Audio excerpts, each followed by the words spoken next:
भी पंचायत में नल जल योजना में काम अधूरा पड़ा हुआ है। एक भी जो योजना था वह योजना फेल कर गया है सरकार का। सरकार जो योजना लेकर के आई थी वह सरकार असफल कर गई। ऑल इंडिया फॉरवर्ड ब्लॉक के लोगों ने अपनी मांगों के समर्थन में जमकर किया प्रदर्शन।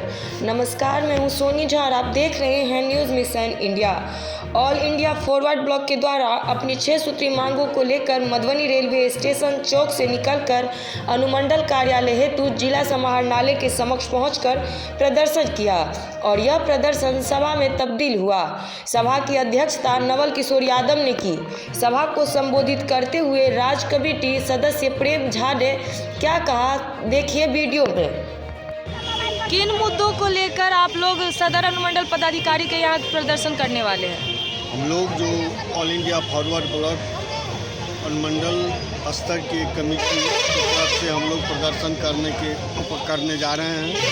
मेरा मांग है कि बसे हुए ज़मीन पर भूमिहीनों को बास्केट पर्चा दी जाए और साथ ही जो भूमिहीन है उसको 5 डिसमिल ज़मीन दिया जाए। रहिका अंचल के श्री अंचलाधिकारी का, पंडौल अंचलाधिकारी का जो रवैया है, यह रवैया सम्मानजनक नहीं है, असंतोषजनक है। आज तक दोनों पदाधिकारी 3 साल से, अंचलाधिकारी पंडौल 3 साल से हैं, रहिका अंचलाधिकारी 3 साल से हैं, एक भी पर्चा नहीं बांटा है, एक भी भूमिहीनों को ज़मीन 5 डिसमिल नहीं दिया है।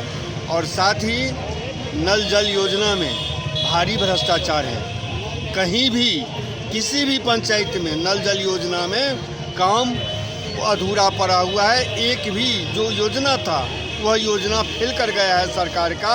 सरकार जो योजना लेकर के आई थी वह सरकार असफल कर गई, क्योंकि कहीं भी एक बूंद पानी, अब जलमीनार गिर रहा है। इस महीने के अंदर में हमने पेपर में देखा है कि 2 जलमीनार गिरा है। जो जलमीनार गिरा है जिला के अंदर में, 1.5 साल पहले बना जलमीनार और 1.5 साल के अंदर वह जलमीनार गिर जाता है। यह कैसा विकास हो रहा है? यह कैसा जल नल योजना चल रहा है? इसके लिए भी हम लोगों का आवाज़ हम लोग पर्चा में दिए हुए हैं और पर्चा के अनुमंडल अधिकारी को यह बात अपने रखेंगे। मधुबनी का गौशाला का ज़मीन है। यह गौशाला का ज़मीन मधुबनी में गायों के देखभाल के लिए रखा गया है। अकूत संपत्तियां हैं, ज़मीनें हैं, लेकिन अतिक्रमण है, वह दबंग लोग के कब्जा में है और दबंग लोग उसका उपभोग कर रहे हैं। हम लोग का कहना है कि गौशाला को अतिक्रमण खाली करा करके गौशाला में सुचारू रूप से गाय को रखा जाए और गौशाला का विकास किया जाए। यह हम लोग का मांग है। गरीबों दलितों बिजली, जैसे बिजली, अब जो कूलर चलाता है, जो एसी चलाता है, जो खर्चा करता है, उसको आता है 70 रुपया, 100 रुपया बिजली बिल, और गरीबों को जो 2 बल्ब जलाता है उसको भी आता है 150 रुपया बिजली बिल।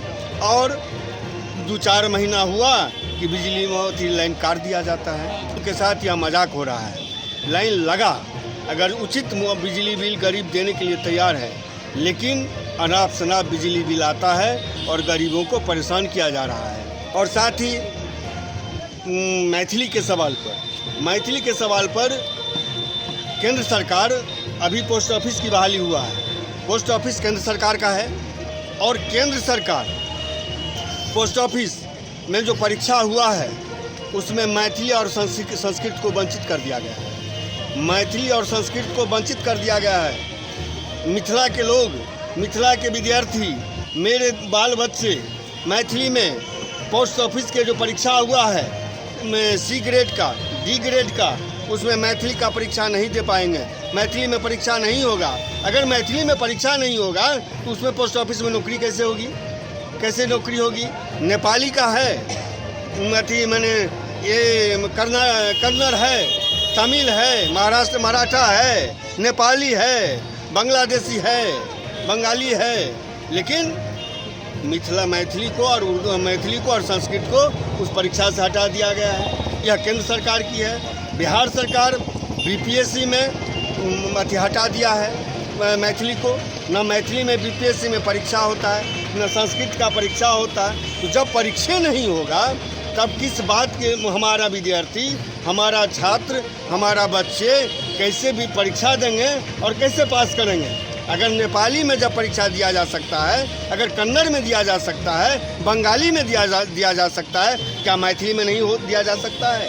मैथिली अष्टम सूची में है, दर्ज है मैथिली में अष्टम सूची में। इसलिए केंद्र सरकार को पोस्ट ऑफिस में जो परीक्षा होता है उसमें भी मैथिली में नाम जोड़ा जाए। साथ ही बीपीएससी का जो परीक्षा होता है उसमें भी मैथिली का और संस्कृत का नाम जोड़ा जाए। और प्राइमरी स्कूल में, मध्य विद्यालय में, उच्च विद्यालय में, कॉलेज में, हर जगह मैथिली की पढ़ाई सुनिश्चित हो और शिक्षक की बहाली हो। यह भी मेरे पर्चा में लिखा हुआ है। साथ ही एक मैंने ये पंडोल की मामला है। पंडोल में लोक शिकायत अनुमंडलीय लोक शिकायत निवारण पदाधिकारी ने आदेश कर दिया जो कि यह पोखरा को सैरात में दे देना है। सरकार की राजस्व की क्षति होती है, सरकार की राजस्व की क्षति हो रही है, लाखों में क्षति हो रही है। लेकिन मैंने लोक शिकायत के आदेश के बावजूद, लोक शिकायत पदाधिकारी के आदेश के बावजूद अभी तक वह सैरात में नहीं गया और निजी लोग, दबंग लोग उस पोखरा को जोत रहा है। मेरा कहना है कि लोक शिकायत निवारण पदाधिकारी ने जो आदेश दिया है उसको अनुपालन किया जाए और पालन करा करके उसको सैरात में लाया जाए और गरीबों को, जो गरीब हैं, जो बसा हुआ है उस जगह पर, उसको जो वह दबंग लोग दबाव दे रहे हैं उसको रोका जाए और उसको रोक करके गरीबों को रक्षा की जाए। यही 6 मांगे हैं जो हम लोग इस 6 मांगे लेकर के अभी अनुमंडल पदाधिकारी के यहाँ प्रदर्शन करने जा रहे हैं। यही मेरा मांग है। ऑल इंडिया फॉरवर्ड ब्लॉक राज्य कमेटी सदस्य प्रेम कुमार झा।